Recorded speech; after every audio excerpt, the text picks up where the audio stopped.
Será? Será? É TV, alô, Cazé TV. Caraca, Globo. O último apaga a luz, por favor. Pois, muito que bem. Será que realmente quem lacra não lucra? Ou será que o povo percebeu tamanha desinformação e tendência? Bom, eu tô falando da Rede Globo, do império midiático que é, pelo menos que foi até mais ou menos hoje em dia. E será que essa telinha aqui, o YouTube, outras redes sociais estão tomando ou já tomaram espaço da Rede Globo? Bom, confusão, escândalo, crise, demissões em massa é o que está acontecendo por lá. Eu vou reagir hoje aqui agora com você um vídeo do Maestria de Negócio que eu acredito que vai falar bastante sobre isso. Eu vou dar aqui a minha opinião e que tudo isso tem a ver comigo, com você e com o nosso dia a dia. Então fica aí e vamos embora para esse vídeo.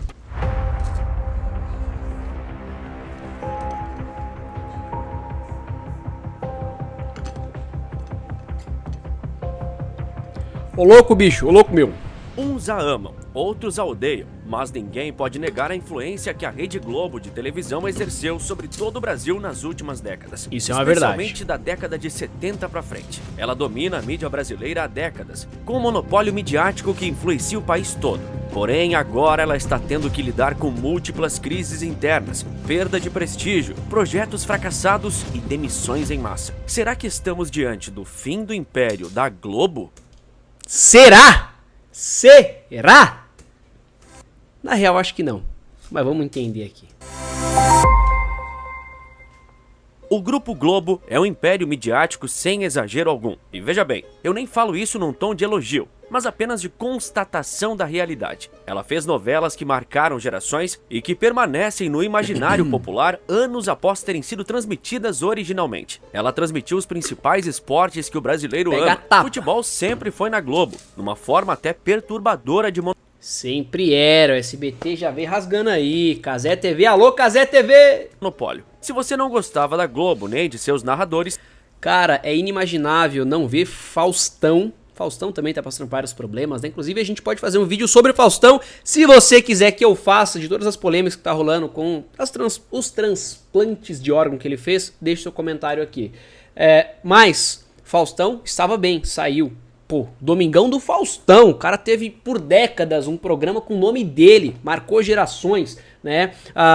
Esse brother que tá na tela aqui agora, Galvão Bueno saiu, Tramontina saiu, Fátima Bernardes saiu. Caraca, Globo! O último apaga a luz, por favor. Era praticamente obrigado a assistir os grandes campeonatos futebolísticos na emissora dos Marinhos. Isso acabou hoje em dia, mas a gente logo vai se aprofundar nesse detalhe. Os reality shows e programas de auditório da Ruim, hein? Ruim, hein? emissora também foram outro componente que contribuiu extraordinariamente para o sucesso do canal. Atrações comandadas por fenômenos como Chacrinha e Xuxa foram fenômenos nos anos 80 e fim do século 20. O Domingão do Faustão se tornou um marco televisivo insubstituível. O Big Brother Brasil é o maior reality show da história da América Latina, mas ultimamente amarga fracassos consecutivos com edições insosas e pouco atrativas ao público. Hein? Talvez eles tenham enjoado da fórmula. Eu vou confessar algo pra você agora. Eu nunca assisti um Big Brother, na verdade, desculpa. Eu assisti um Big Brother completo, que foi lá o que o Arthur foi campeão. Foi uma das piores fases da minha vida. Acho que em alguns vídeos aqui eu já falei por isso. Por quê? Porque desregulou todo o meu horário, minha rotina. Eu entrei no negócio de ficar vendo fofoca. Realmente mexe com a gente esses programas, né? E eu assisti por quê?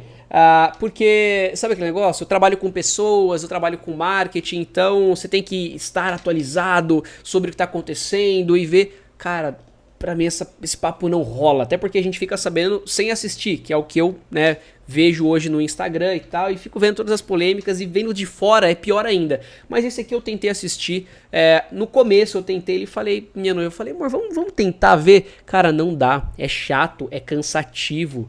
Sabe, é um negócio ruim de ver, é chato de ver. Eu tentei, eu juro que eu tentei, eu não consegui ver 2 dias. E que bom. Os atores não veem a Globo mais como paraíso derradeiro e sonho de consumo inigualável. Ser um global era como alcançar o céu terreno para muitas celebridades deslumbradas. Hoje a Globo demite elas sem qualquer remorso. Contratos foram refeitos e cortes executados. O mesmo aconteceu com o jornalismo dos Marinhos. Em síntese, toda a argamassa que moldou o Império Globo... É que o jornalismo dos Marinhos não é bem o jornalismo, né, meus amigos? não é bem um jornalismo. Você tá ligado do que eu tô falando. É uma assessoria de imprensa da canhota.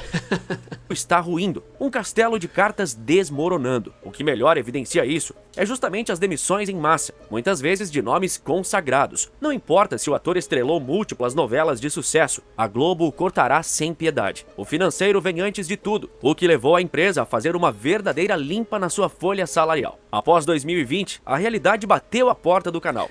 Essa aí saiu também?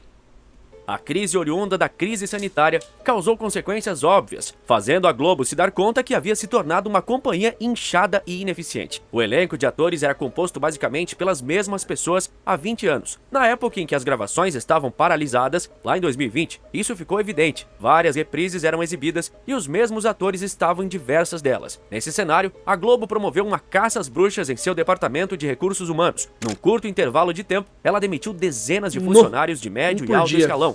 Imagina o climão desse mês ali. Todo dia era 1 ou 2. Imagina, você tá ali e fala, putz, será que sou eu hoje? É tenso, turma. A gente fala assim, não tô meio que de brincadeira, mas pensando nas famílias que trabalham ali também, é bem complicado, é bem tenso, né? Você estar num lugar onde está tendo cortes, né? Eu, graças a Deus, nunca passei por isso. Trabalhei no CLT há quase 15 anos, né? Se for somar tudo. Sei lá, mais de 10 anos. Entre 10 e 15 anos. E eu nunca passei por uma situação assim, mas eu acredito que eu trabalho com pessoas, mentoro, ajudo pessoas, né? E acredito ser uma coisa muito ruim você chegar em casa e você fica pensando na demissão e você não dorme direito, e você chega, você não sabe se vai ser demitido. Isso aqui é bem tenso. Nos mais variados setores, não se restringindo só ao núcleo de artistas. Grandes nomes do setor de jornalismo, como Juliana Morrone, Fábio Turci e Regis Rezin, foram dispensados sem mais nem menos. Para atores e atrizes, o objetivo era cortar altos salários e fazer apenas um contrato por obra. Assim, nomes grandes como Antônio Fagundes e Marieta Severo perderam contratos fixos, mas ainda podem aparecer em produções do canal. Essa reorganização começou em 2022, prosseguiu por todo o ano de 2023 e não parou por aí, pois vem acontecendo ainda nesse ano de 2024. A atriz Carolina Dickmann encerrou no início de fevereiro um contrato de exclusividade com a Globo. Ela protagonizou uma das cenas mais memoráveis das novelas globais e ficou por 30 anos na empresa. Mesmo assim, foi prontamente descartada. O contrato por obra com apenas meses de vigência é a nova regra. Tem um negócio aí também. Deixa eu falar, senão vai sair do contexto. Não é todo mundo que sempre ganha bem na Globo, não. O próprio Felipe Tito, ele fala da realidade da galera que não é essa turma aí, essa turma aí famosa. Eu nem conheço essa galera. Você colocar às vezes na minha frente, eu não sei quem é, porque eu nunca fui acostumado com televisão, né? Mas assim, a galera top, sim, tinha uma alta folha salarial, exclusividade. Esse é o grande problema. Essa palavrinha é o grande problema. Os globais sempre tiveram esse negócio, esse selo global. Não, eu e no SBT, me respeita, eu sou da Globo, meu amigo. Vou lá em Osasco. Vou em Osasco? Tu é louco que eu vou em Osasco no SBT fazer o quê? Né? Sempre teve essa soberba da parte, inclusive, dos artistas e da emissora pra falar, eu sou top, os meus artistas, os meus globais têm que pagar pedágio. Só que aí você tem um luxo, né? Como empresa, você tem um luxo. A minha galera é intocável, mas você tem que bancar isso. Agora, a galera de começo de carreira, aquela turma não ganhava bem não, tá? Tem ator de novela, que não vou nem falar figurante, mas que não é papel principal, que ganha mal. Que passa, inclusive, por necessidades, né? Porque é uma vida cara de você manter. Pensa você ser um global, ganhando lá seus 5, 6 mil reais por mês, que for 10 mil. Para o estilo de vida, para essa galera, fala, nossa lá, mas 10 mil é dinheiro pra caramba. Não é um salário ruim, mas pro estilo de vida que essa galera leva, é pouco. Por quê? Porque tem que andar com carrão, tem que morar bem, tem que ter um estilo de vida legal. Isso é caro. Então, esse problema de exclusividade, a Globo, ela foi um baita de um tiro no pé. Ela não conseguiu mais bancar, eu vou te falar o porquê. Falo do que eu vi, Morei no Rio de Janeiro, praticamente 2 anos, entre 2020 e 2021, até finalzinho de 22. E o que acontece? Lá no bairro, eu morava na Barra da Tijuca, no bairro em que eu morava, eles foram fazer uma gravação de novela lá, gravando uma cena de uma queda de moto. Qual que era o ator mesmo, amor? Você lembra qual que era o nome do cara que tava lá no acidente de moto lá no Rio de Janeiro? Chai Suede. É um cara aí. Você vai saber quem é. Eu não sei quem é. Mas o cara tava lá. Gente, turma, seguinte. Você que tá me assistindo. Era uma galera. Chegava a carreta, assim, de manhã. De manhã chegava a carreta e montava a cena, o aparelho, aí vinha todo aquele negócio, aquele maquinário, não sei o que, e os figurantes, fechava a rua. Foi um trampo para gravar uma cena de alguns segundos, que sai de 2 minutos. Vamos colocar que a cena toda, o acidente, mais ali a confusão, galera chegando, e o artista mesmo, o Chai lá, esse brother aí, ele chegava para fazer a cena e ia embora. E aí ficava a galera guardando as coisas. Isso foi por 3 dias. E gravaram muitas vezes. Agora você imagina o custo para você manter uma produção desse nível. Câmera e carreta e gente parando a rua, parando o bairro, e figurante, bancar e lanche pra aquela galera tal. Ficaram 3 dias e gravaram muitas vezes pra fazer uma cena. Imagina o custo de uma novela, mais o salário. Aí você pega hoje, e tem youtubers aqui, pega o canal do MrBeast, olha, mas é o melhor canal do mundo. Mas a produção do MrBeast não dá mais... mas não dá 1/3, nossa, não dá 1/10 do custo de produção de uma Rede Globo, né? Eu falo de produção de câmera, tá? É câmera, é efeito, são pessoas, e tem canais muito mais simples que fazem produções muito legais no próprio Instagram. Então, cada vez mais a tecnologia avança e a própria inteligência artificial hoje é capaz de fazer tantas coisas que fica inviável um custo desse. E aí aqui vem o ponto crítico. E depois eu vou deixar o vídeo rolar mais, tá? Tem um grande problema aí, que é com relação à qualidade. Se você tem um custo alto, mas mantém uma alta qualidade de entrega também, legal. Léo, mas a qualidade Globo de produção é maravilhosa. É lógico que é. Mas quem lacra não lucra. Num país, vamos colocar lá, direita e esquerda, independente de qual é a sua intenção política, o seu viés político. Mas num país onde você tem que atingir a todos, como televisão, você fica passando pano para um lado, fica defendendo um lado, fica desinformando. Um exemplo, no dia da manifestação do Bolsonaro, eu fiquei acompanhando, isso tem gravado no vídeo. Vê o vídeo que eu fiz aí, vai no canal, tem gravado a tela do meu iPad. Pegando fogo, a manifestação, o negócio, o bicho pegando, e eu atualizando as notícias, nenhuma notícia. Depois eles foram obrigados a falar, por quê? Porque não tinha como não falar. Mas até as 2 e pouquinho da tarde, tava lotado, milhões de pessoas na Paulista. Não tô vendo nada, olha só, nossa, a tartaruga tá ali. Então assim, a galera começa a perceber. E se nas eleições metade do país é direita e metade esquerda pelo resultado das eleições, e você é uma emissora de televisão, metade do país não vai gostar muito de você se você toma um partido assim, tão descaradamente. E aí a galera começa a sair, começa a dar menos audiência. Aí os patrocínios começam a não querer mais. Por quê? Quanto que é? Um exemplo, vamos colocar um exemplo. Quanto que é para você ter lá uma propaganda, você ter a sua empresa, para você ter uma propaganda no BBB? Alguns milhões, beleza? Para você fazer ali todo o aparato, fora o investimento para você fazer todo o aparato das provas, dos temas e tal. Pega nem 1 milhão, pega meio milhão. Você como empresário, imagine que você tem uma empresa grande, né? Não é uma empresa pequena que anuncia ali. Na Globo você não tem quem vê, você não tem o resultado real, você não tem o real resultado, ali é um branding, é marketing aberto, você não tem como quantificar, como qualificar, é um marketing aberto, grande e desqualificado. Agora, coloca 500 mil em redes sociais, em anúncio, fazendo anúncio, contrata uma galera, faz uns videozinhos legais, uns reels, negócio divertido. Cara, você tem métrica, você tem quantas pessoas viram, quantas pessoas está vendo, quantas pessoas clicaram, quantas pessoas foram para sua página, quantas pessoas visitou o seu site. Então não tem como você comparar hoje o marketing caro da televisão com o marketing que você consegue fazer aí agora no seu celular. Você tiver um negócio pequeno, investe 5, 10, 15 reais por dia no seu negócio fazendo anúncio, atraindo pessoas para o seu negócio, você vai receber milhares, quiçá milhões de pessoas vendo o seu negócio, você vai quantificar, qualificar essas pessoas. Agora, eu acredito que não compense muito também você expor a sua marca num lugar onde o seu cliente pode estar puto com ele.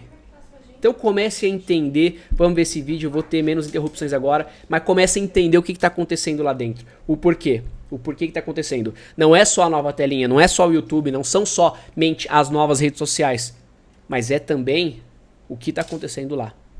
Exemplo, saiu da Globo em março de 2022 e só voltou recentemente para gravar a novela Renascer. O núcleo noveleiro também foi afetado pela demissão de vários escritores. Grandes nomes como Alcides Nogueira, que escreveu as novelas O Astro, JK e Paraisópolis, tiveram contratos cortados com a emissora. De acordo com o site especializado Na Telinha, a Globo passa por um problema de escassez de autores causado por ela mesma. Depois de enxugar absurdamente seu elenco de roteiristas, como fez com os atores, a empresa está correndo atrás do prejuízo para aprovar projetos e definir as próximas novelas das 6, das 7 e das 9. Os 3 horários contam com no máximo 3 novelas programadas, o que dá uma margem de 2 anos. Essa é uma margem pequena para uma emissora de tamanho porte que sempre precisa ter o longo prazo no horizonte visível. A situação é peculiar, pois a falta de autores está fazendo com que o canal corra contra o tempo para formar novos roteiristas. Além disso, não é só a escassez em quantidade que preocupa o alto escalão de executivos do grupo. A falta de qualidade também é um problema. Há muito tempo, as novelas da Globo vêm sendo criticadas por não terem histórias verdadeiramente boas e inovadoras.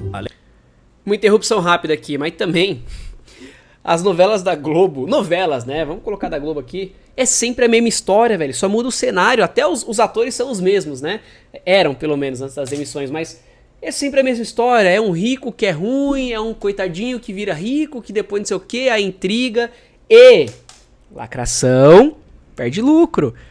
Começou uns negócios estranhos a acontecer. Que eu não tenho filhos, tenho sobrinhos, mas eu não gostaria que meu sobrinho estivesse assistindo uma novela com um monte de coisa estranha acontecendo. E acredito que a maioria dos pais também não gostariam.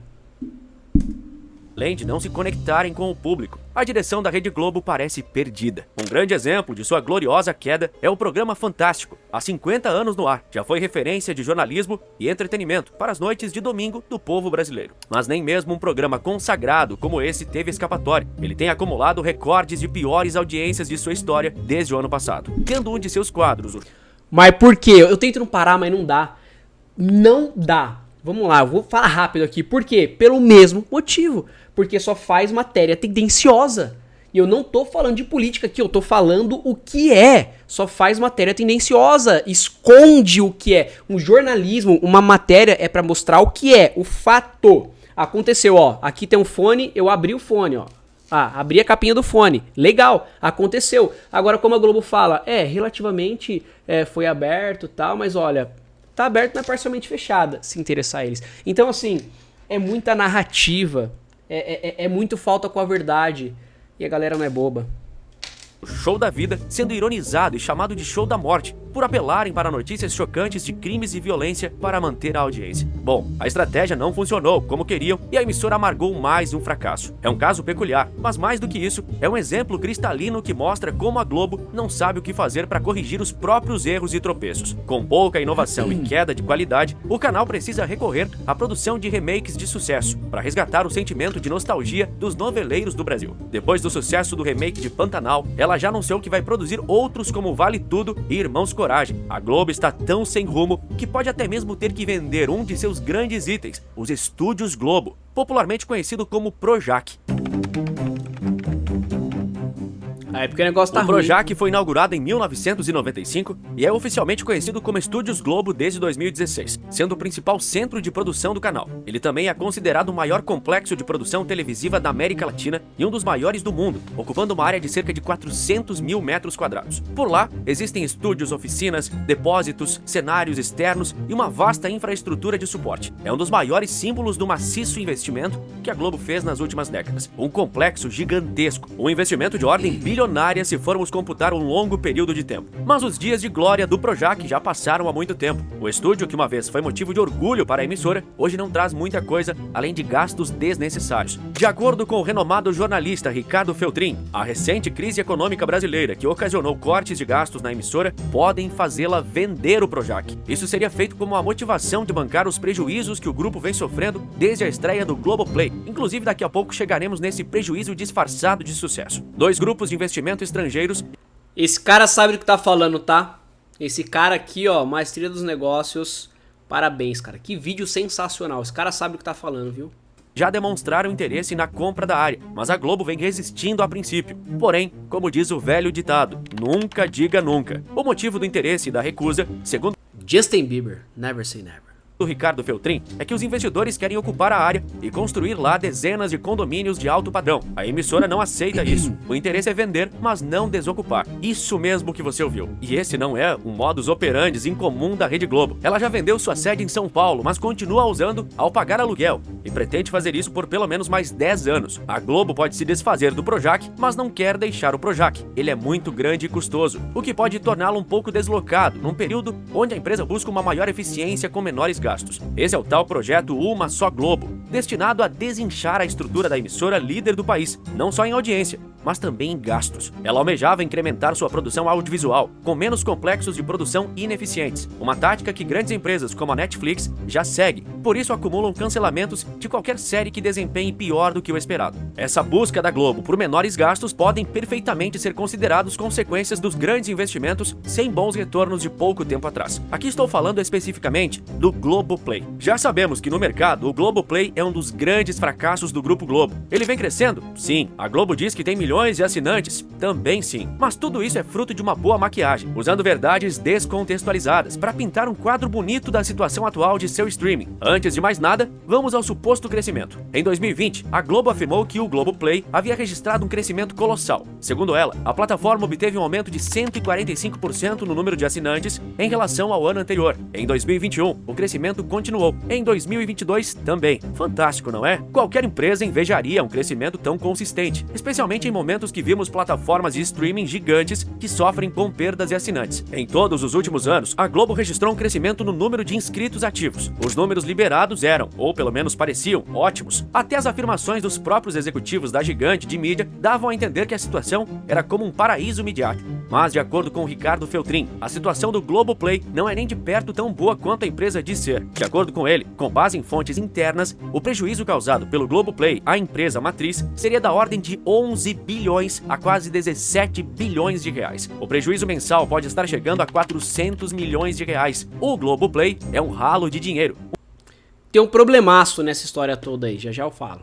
Um desperdício monumental. Inclusive, as notícias podem ser ainda piores. Especialistas de mercado não descartam que o prejuízo ainda esteja sendo subestimado. Como a empresa alega crescer tanto com números potencialmente tão ruins? Primeiro é importante entender as métricas utilizadas. No princípio de 2023, saíram resultados totalmente animadores para o streaming do principal canal aberto brasileiro. Ele havia chegado a 30 milhões de usuários ativos no Brasil. Esse número era tão absurdo que faria o Globoplay se tornar maior que a Netflix em solo tupiniquim. Você não me ouviu errado. Reportagens viralizaram, afirmando categoricamente que sim, o Globoplay já contava com mais usuários no Brasil do que a poderosa Netflix, a maior plataforma do segmento no planeta inteiro. Como isso pode ser verdade? Enquanto a Globo ostentava seus 30 milhões de usuários ativos, a Netflix tinha 15 milhões, o Disney Plus outros 8 milhões e o Max apenas 4. Se somasse os três, não chegariam aos números totais do Globoplay. Mas aqui está a mágica, ou melhor, a maquiagem. A Globo contabiliza como usuário ativo não só os assinantes, mas também os inscritos gratuitos que não pagam rigorosamente nada para assistir. Isso acontece porque o Globoplay também exibe o sinal da TV aberta e das filiadas estaduais da emissora e não exige um pagamento por isso. Está cheio de usuários Globoplay que não são assinantes. É claro que eles geram lucro de alguma forma à Globo,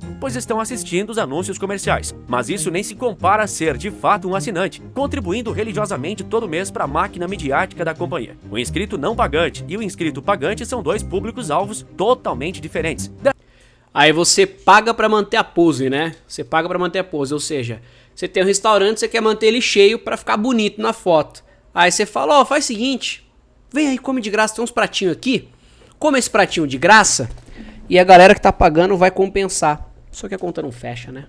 Dessa forma, é até injusto colocar os números inflacionados por uma artificialidade legalizada contra a base de assinantes da Netflix, que é totalmente pagante. Agora você entende como a Globo diz ter dezenas de milhões de inscritos e ainda assim dar prejuízo? Além disso, o colunista Ricardo Feltrin descobriu que o Globoplay é raramente citado nos balanços financeiros mais completos do grupo empresarial, que tem sob seu guarda-chuva dezenas de marcas, com múltiplos investimentos, faturamentos, prejuízos e lucros a serem reportados nas mais diversas áreas. Não há necessidade da Globo Globo detalhar em seus balanços como exatamente vem sendo a performance do streaming. Dessa forma, não há prejuízo. Ou melhor, não precisam admitir que há prejuízo. Já faz meses que as alegações de contabilidade criativa e propaganda exagerada quanto ao sucesso do Globoplay circulam. Mesmo assim, a Globo não deu um pio. Por que será? Não quer se complicar? De qualquer forma, é bem possível que a empresa sequer considere esses prejuízos algo muito problemático. Isso porque ela acredita que gastos com o Globoplay não são gastos por si só. Eles são, na visão dela, investimentos necessários. Não importa se hoje o retorno não está vindo. A companhia está plenamente confiante que ele virá com o tempo.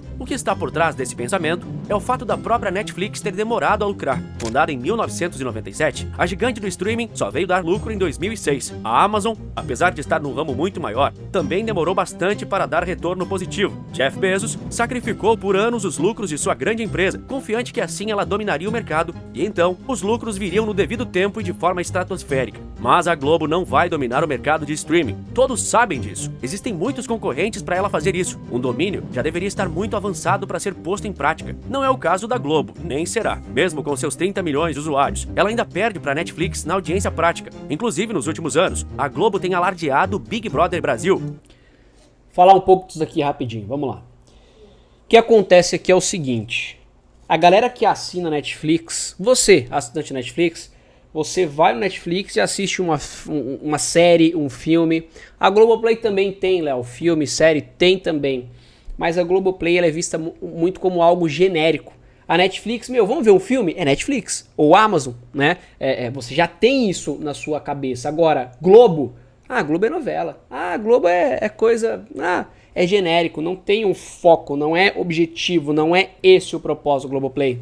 A galera, o brasileiro, não entendeu que a Globoplay é também um streaming de vídeo, assim como de filme, né, de série, de vídeo, assim como a Netflix, né? Mas por quê?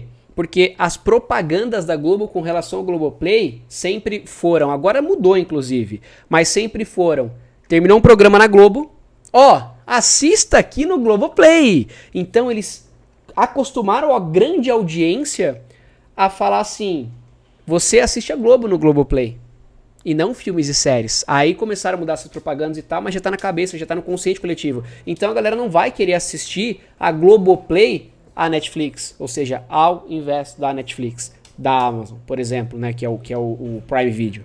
Como carro-chefe do Globoplay, e ele vem sendo mais um acúmulo de fracassos.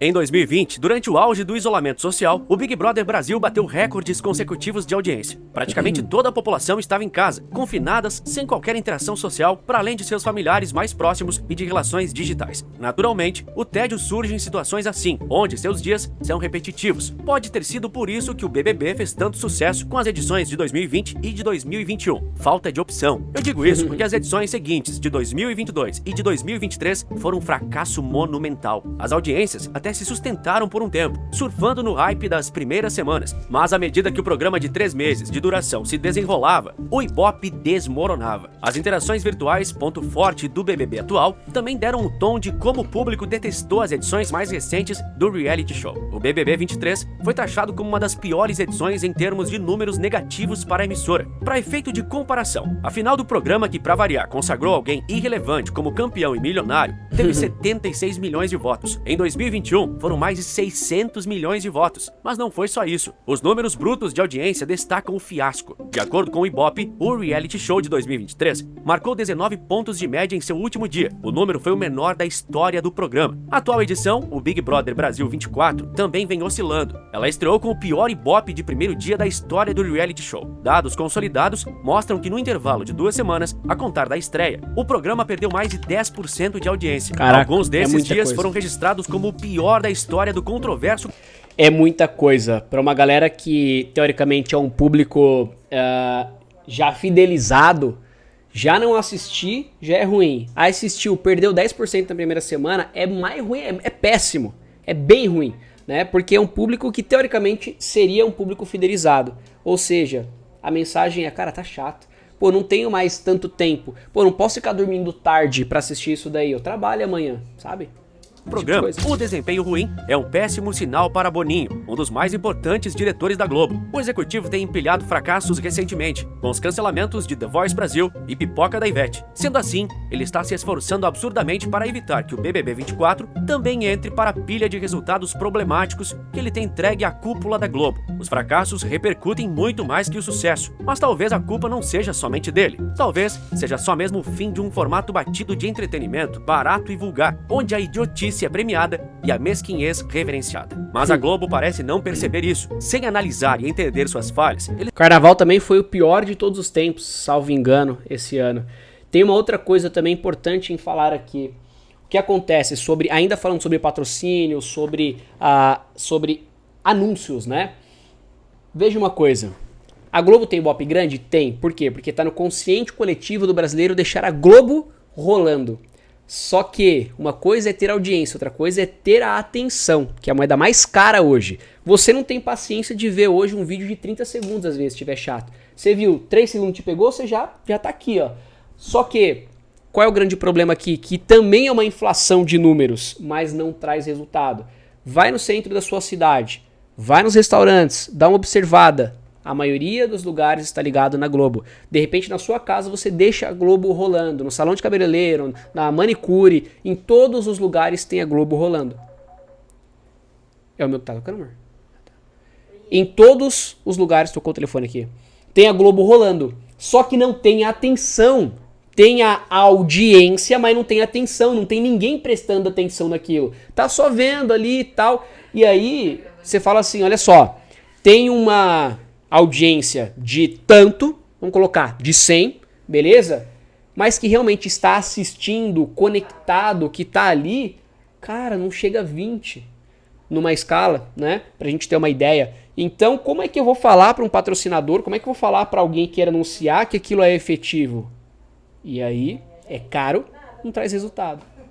Eles apelaram novamente para a futilidade durante esse último carnaval, esse sendo seu erro mais recente. A emissora, que detém os direitos de imagem da Sapucaí, deixou de lado jornalistas experientes em coberturas de eventos e decidiu dar voz a influenciadores digitais, numa tentativa desesperada de usar os seguidores dos mesmos para gerar audiência. O resultado foi um show de horrores, onde pessoas inexperientes fizeram uma cobertura medíocre, deixando de noticiar acontecimentos marcantes, como carros quebrados, buracos entre as alas, fantasias que não chegaram, problemas com as alegorias e até mesmo...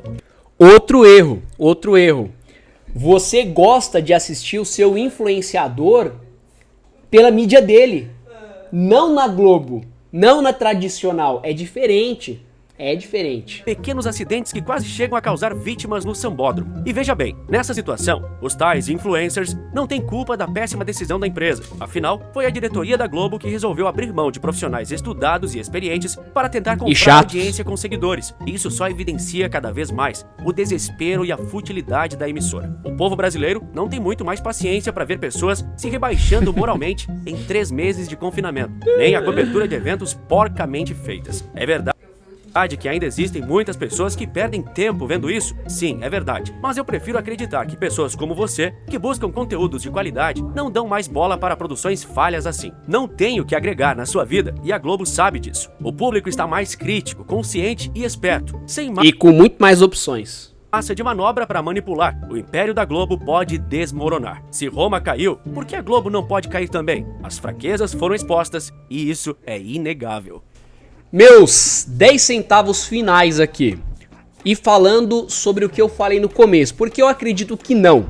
Porque a Globo tem um grande parceiro aí que pelo menos nesses anos aqui, estamos em 2024, 2025, 2026, não vai deixar ela cair. E tem um outro fator também. O Brasil é muito grande, então eu e você vivemos... Eu te afirmo isso, tá? Vivemos numa bolha. Eu vivo numa bolha e você também. Provavelmente você tem acesso a muito mais coisas que a maioria das pessoas não tem. E por que eu falo isso? Porque eu conheço o meu público.